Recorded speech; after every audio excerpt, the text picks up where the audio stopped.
அன்பு நண்பர்களுக்கு வணக்கம். மேக்ரோனி பாஸ்தா செய்கிறது கஷ்டமே இல்லை. அது வீட்டில் இருக்கிற பொருட்களை வச்சு நம்ம இன்றைக்கி எப்படி ஈஸியாக செய்யறதுன்னு பார்க்கலாம்.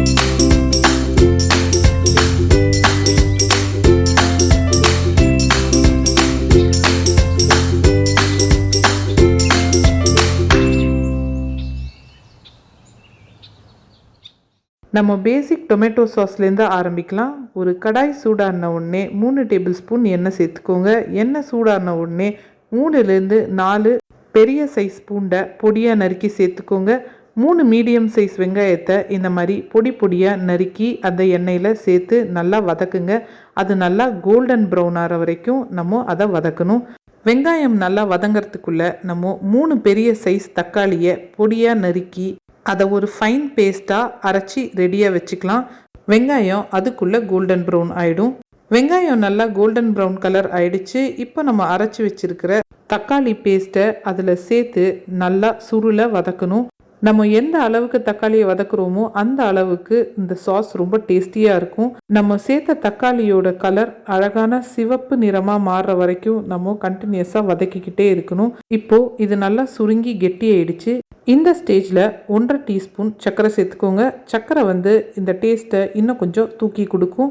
1/4 டீஸ்பூன் மஞ்சப்பொடி, தேவைக்கேற்றாப்புல உப்பு, கடைசியாக 1/2 ஸ்பூன் மிளகாய்த்தூள், வெறும் மிளகாய்த்தூள் சேர்த்துக்கோங்க. மல்லித்தூள் சேர்க்க வேண்டாம். இது உங்களோட காரத்துக்கு ஏற்ற மாதிரி அட்ஜஸ்ட் பண்ணிக்கிட்டு நல்லா கலந்து விட்டுருங்க. இதிலேருந்து எண்ணெய் பிரிகிற அளவுக்கு நீங்கள் வதக்கணும். அதுக்குள்ளே நம்ம மேக்ரோனி பாஸ்தாவை வேக வச்சுக்கலாம். ஒரு அகலமான பாத்திரத்தில் 1 லிட்டர் தண்ணி, கொஞ்சமாக உப்பு, 1 டேபிள் ஸ்பூன் எண்ணெய் சேர்த்து ஒரு கொதி கொண்டு வந்துடுங்க. அதுக்குள்ளே நம்ம ரெடி பண்ணி வச்சுருக்கிற தக்காளி சாஸ் நல்லா திக்காகி எண்ணெய் பிரிய ஆரம்பிக்குது. இனிமே நம்ம பாஸ்தாவை வேக வச்சிடலாம். 300 கிராம் பாஸ்தாவை அந்த கொதிக்கிற தண்ணியில் நான் சேர்த்துக்கிறேன். போட்ட உடனே அது அடியில் போய் ஒட்டிக்கும். அதனால ஒரு ஜல்லிக்கரண்டி வச்சு அதை நல்லா எடுத்து விட்டுருங்க. மீடியம் ஃப்ளேமில் வச்சு கரெக்டாக எனக்கு 4 நிமிஷம் ஆச்சு. நீங்கள் பாஸ்தாவை வேக வைக்கும்போது பக்கத்துலேயே இருந்து பார்த்துக்கணும், இல்லைன்னா குழஞ்சி போயிடும். குக்கான பாஸ்தாவை வடிகட்டி கொஞ்சம் ரூம் டெம்பரேச்சரில் இருக்கிற தண்ணியை ஊற்றி குக்கிங் ப்ராசஸை நம்ம ஸ்டாப் பண்ணிக்கலாம். இல்லைன்னா நம்ம போட்டு கிளறும் போது பாஸ்தா உடஞ்சி போயிடும். இப்போது நம்ம டொமேட்டோ சாஸ் ரெடி ஆயிடுச்சு. இதில் நான் 1/4 கப் நறுக்கின கேப்சிகம் சேர்த்துக்கிறேன். இது உங்களோட விருப்பம். நீங்கள் கேரட், கேபேஜ் இந்த மாதிரி வெஜிடபிள்ஸ் கூட சேர்த்துக்கலாம். அது நல்ல ஒரு க்ரன்ச்சை கொடுக்கும். நம்ம சேர்த்த கேப்சிகமை ஒரு 2லேருந்து 3 நிமிஷம் வதக்கிக்கோங்க. அது போதும். இப்போது தேவைக்கு ஏற்ற மாதிரி உப்பு அட்ஜஸ்ட் பண்ணிக்கிட்டு நல்லா கலந்து விட்டுருங்க. ரொம்ப நேரம் நம்ம வேக வச்ச பாஸ்தாவை அப்படியே விட்டுறக்கூடாது, இல்லைன்னா அது ஓவர் குக் ஆகி நம்ம கிளறும்போது பிரேக் ஆகிடும். இப்போது கரெக்டாக நான் பாஸ்தா வேக வச்சு ஒரு 3 to 4 மினிட்ஸ் ஆயிடுச்சு.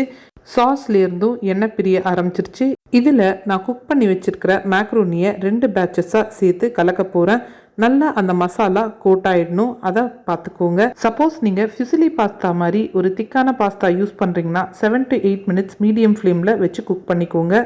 பாஸ்தா வாங்கும்போது இந்த முக்கியமான விஷயத்தை கவனிச்சுக்கோங்க. நம்ம கடையில் பாஸ்தா வாங்கும்போதே பேக்கெட் நொறுங்காமல் இருக்கா அப்படின்னு நம்ம செக் பண்ணி பார்த்து வாங்கிக்கணும். அது மேலே எதுவும் வெயிட் ப்ளேஸ் பண்ணிடக்கூடாது. வீட்டில் ஸ்டோர் பண்ணும்போது ப்ராப்பராக ஒரு கண்டெய்னரில் ஸ்டோர் பண்ணிக்கணும். ரொம்ப ஈஸி அண்ட் எம்மியான tomato sauce paste macaroni ready ஆயிடுச்சு. இது மேலே கொத்தமல்லி தூவி கார்னிஷ் பண்ணிக்கோங்க. வீட்டில் இருக்கிற பொருட்களை வச்சு ரொம்ப ஈஸி அண்ட் சிம்பிளாக இந்த பாஸ்தாவை நீங்களும் செஞ்சு பார்த்துட்டு உங்களுக்கு கிடைக்கிற பியூட்டிஃபுல்லான காம்ப்ளிமெண்ட்ஸை எனக்கு கமெண்ட்ஸாக சொல்லுங்கள். மீண்டும் அடுத்த வீடியோவில் சந்திக்கிறேன். நன்றி.